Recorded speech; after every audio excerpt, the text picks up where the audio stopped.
Praise the Lord. I am Amruta Joseph Sequeira. I am so happy to be with you. And now we are going to meditate. Jeremiah chapter 1 verse 5. इर्मयाचा पहिला अध्याय 5वं वचन आज आपण पाहणार आहोत.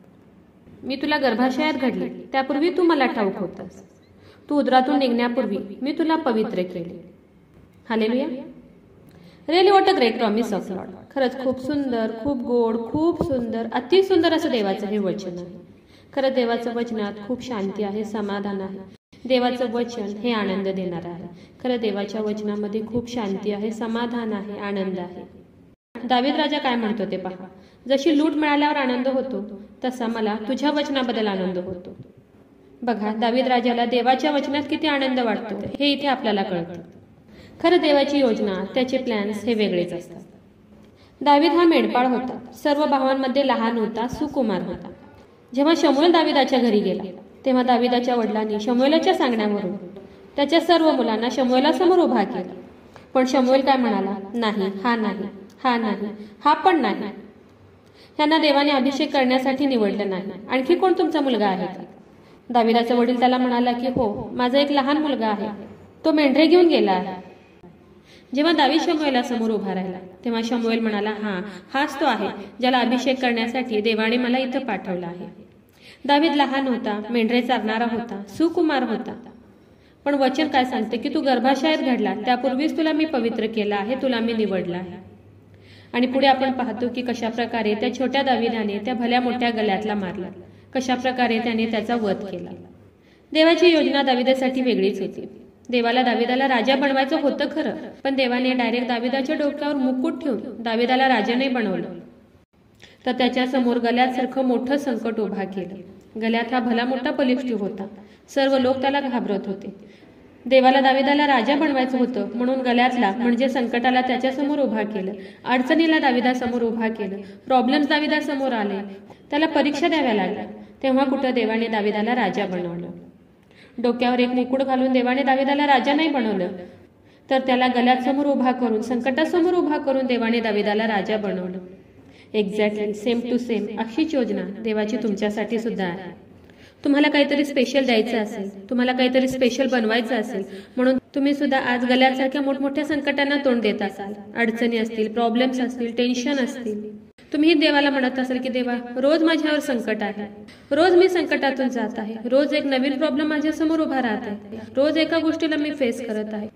पण विश्वास ठेवा की ह्यात सुद्धा देवाची तुमच्यासाठी एक खूप सुंदर योजना आहे. फक्त तुम्ही विश्वासात राहा, प्रार्थनेत राहा. तुम्ही विश्वासात, प्रार्थनेत स्ट्रॉंग व्हावं अशी देवाची योजना असेल. तुम्हाला काहीतरी स्पेशल द्यायची देवाची योजना असेल, काहीतरी प्लॅन असेल, म्हणून भिवू नका, खचू नका, घाबरू नका. तर दाविदाप्रमाणे खंबीर उभे राहा. दाविदाप्रमाणे खंबीर नाही तर विश्वासात खंबीर उभे राहा. आणि विश्वास ठेवा की ज्याप्रमाणे दाविदाला देवाने उंच केलं, खूप उंच अशा ठिकाणी दाविदाला देवाने प्रस्थापित केलं, तसंच देव तुम्हालाही आज उंच करेल. खूप उंच अशा ठिकाणी देव तुम्हाला प्रस्थापित करेल. का माहीत, देवाची तुमच्यासाठी सुद्धा दाविदाप्रमाणे एक वेगळीच योजना असेल. तर चला, देवाच्या वचनावर विश्वास ठेवूया, त्याच्या ह्या वचनाला क्लेम करूया. नक्कीच या वचनाद्वारे देव तुम्हाला खूप खूप आशीर्वादित करू. खूप जणांना देवाच्या ह्या जिवंत वचनाची गरज आहे. खूप जणांपर्यंत तुम्ही देवाचं हे जिवंत वचन शेअर करा. देव तुम्हाला खूप खूप आशीर्वादित करू. शाल वी प्रे. हालेलुया. स्तुतीस पात्र, स्तुतीस योग्य देवा, धन्यवाद देते. हात उंच करून तुझी स्तुती, तुझं गौरव करते ईश्वराजा. तुझ्या नावाला मान, महिमा, गौरव आता आणि सदा सर्व काळ असू दे ईश्वराजा. सुंदर अशा दिवसासाठी मी मनापासून तुझे आभार मानते ईश्वराजा. सुंदर असं गोड प्रॉमिस प्रभू ईश्वरपा तू आज आम्हाला दिले उपकार मानते ईश्वराजा. हो दे बाप्पा, तुझं वचन सांगते की तू गर्भाशयात घडण्यापूर्वीच मी तुला ओळखतो. हो दे बाप्पा, किती सुंदर वचन प्रभू ईश्वरपा, किती गोड असं प्रॉमिस आहे प्रभू ईश्वरपा तुझं. हो ईश्वराजा, खरंच खूप सुंदर असं प्रॉमिस दे बाप्पा, खूप सुंदर असं वचन दे बाप्पा. तू आज आम्हाला दिले उपकार मानते. हात उंच करून तुझी स्तुती, तुझं गौरव करते ईश्वराजा. हो दे बाप्पा, जेवढ्याने तुझं आजचं हे वचन ऐकलंय प्रभू ईश्वरपा, त्या प्रत्येकाला आशीर्वादित कर प्रभू ईश्वर बाप्पा. आणि हो ईश्वराजा, तुझी योजना, तुझे प्लॅन्स प्रभू ईश्वरपा त्यांच्या लाईफमध्ये तू पूर्ण कर, फुलफिल कर. आग्रहाची विनंती करत आहे प्रभू ईश्वर बाप्पा, जेवढे प्रेयर रिक्वेस्ट आले तुझ्या हातात देते. प्रत्येकाची प्रत्येक गरज नासरेत कर येशू, तुझ्या नावात तू पूर्ण कर. आग्रहाची विनंती करत आहे प्रभू येशू बाप्पा, जेवढे लोक आजारी आहेत, त्रासात आहेत, संकटात आहेत, हॉस्पिटलमध्ये आहेत प्रभू येशू बाप्पा, कोमात आहेत प्रभू येशू बाप्पा, त्या प्रत्येकासाठी आग्रहाची विनंती करत आहे. तुझं स्वर्गीय सामर्थ्य तू त्यांच्याकडे पाठवून दे देव बाप्पा, आणि तू त्यांना स्पर्श कर आणि बरं कर प्रभू येशू बाप्पा. जे कोमात आहे देव बाप्पा, त्यांच्यासाठी मी आग्रहाची विनंती करत आहे. तू त्यांना स्पर्श कर देव बाप्पा, तू त्यांना जाग कर देव बाप्पा, तू त्यांना स्पर्श कर आणि बरं कर प्रभू येशू बाप्पा. माझा विश्वास आहे ईश्वराजा, तू माझी प्रार्थना ऐकलेली. आग्रहाची विनंती करत आहे प्रभू येशू बाप्पा, जेवढ्याने तुझाचे वचन ऐकलं, तुझ्या वचनावर विश्वास ठेवलाय, त्या प्रार्थनेमध्ये तुझ्या चरणाजवळ आले देव बाप्पा, तुला विश्वासाने हाक मारत आहेत प्रभू येशू बाप्पा. त्या सर्वांसाठी आग्रहाची विनंती करत आहे. हो देव बाप्पा, त्यांच्या शरीरामध्ये असलेल्या सर्व रोगांना मी नासरत येशू ख्रिस्ताच्या नावात आज्ञा करत आहे, कमांड करत आहे. शरीरातील सर्व आजार, दुखणं, व्याधी, रोग प्रभू येशूच्या नावात आज निघून जाऊ दे. नासरत येशूच्या नावात मी आज्ञा करत आहे, कमांड करत आहे. शरीरातील सर्व रोग आज निघून जाऊ दे. हो देव बाप्पा, तू स्पर्श कर आणि बरं कर प्रभू येशू बाप्पा.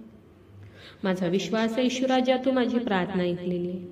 आय प्रे in the mighty name of Jesus. Amen.